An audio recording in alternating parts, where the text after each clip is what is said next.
ہمارے پیارے پیغمبر علیہ الصلوۃ والسلام نے چوتھا نکاح سیدہ حفصہ سے کیا۔ سیدہ حفصہ فاروق اعظم کی صاحبزادی تھی۔ آپ کی والدہ کا نام حضرت زینب تھا۔ حضرت حفصہ کا تعلق قریش کے ایک معزز قبیلے بنو عدی سے تھا۔ حضرت عمر فاروق رضی اللہ تعالیٰ عنہ کے قبول اسلام کے ساتھ ہی آپ کا پورا کنبہ بھی دائرہ اسلام میں داخل ہوا، جس میں سیدہ حفصہ بھی شامل تھی۔ اس وقت سیدہ حفصہ کی عمر تقریباً 10 برس تھی۔ سیدہ حفصہ کا پہلا نکاح حضرت خنیس رضی اللہ تعالیٰ عنہ سے ہوا، جو اللہ کے پیغمبر جناب محمد رسول اللہ صلی اللہ علیہ وسلم کے صحابی تھے، اور انہوں نے ہجرت حبشہ بھی کی، اور ہجرت مدینہ کے قبل ہی وہ مکہ واپس لوٹ آئے۔ حبشہ سے واپسی پر سیدہ حفصہ کے ساتھ نکاح ہوا۔ انہوں نے ہجرت مدینہ بھی کی، اور ہجرت مدینہ میں حضرت حفصہ ان کے ساتھ تھی۔ ہجرت کی تکلیف کو برداشت کیا، اور ہجرت کے بعد قباء میں سکونت اختیار کی۔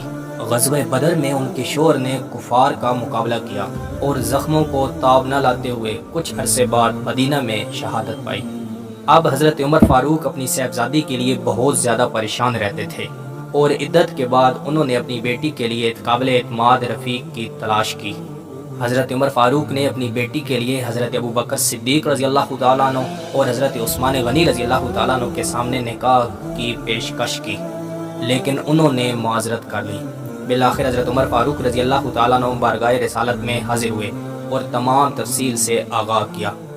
ہمارے پیارے پیغمبر علیہ الصلوۃ والسلام نے فرمایا، حفصہ کی شادی اس شخص کے ساتھ ہوگی جو ابو بکر اور عثمان سے افضل ہے، اور حضرت عثمان کی شادی اس خاتون سے ہوگی جو حفصہ سے بہتر ہے۔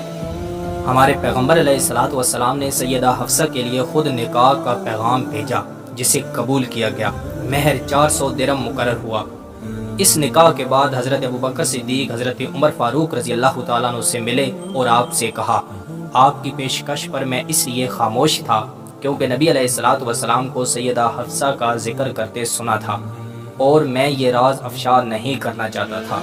یہ نکاح مبارک شعبان 3 ہجری میں ہوا۔ اس وقت سیدہ حفصہ کی عمر 22 سال تھی۔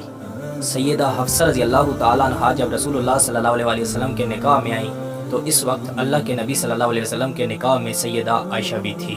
ہر زوجہ محترمہ کے لیے الگ الگ رہائش گاہ مہیا کی گئی، جو ایک حجرہ تھا۔ سیدہ حفصہ کا تعلق اس خاندان کے ساتھ تھا جو اپنی فصاحت و بلاغت، فہم و فراست میں قریش میں نمایاں مقام رکھتا تھا۔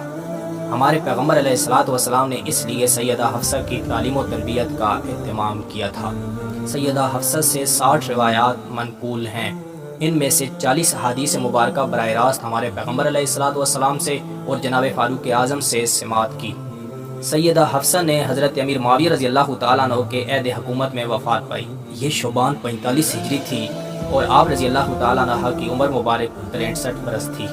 آپ کا نماز جنازہ مدینہ کے گورنر مروان نے پڑھائی۔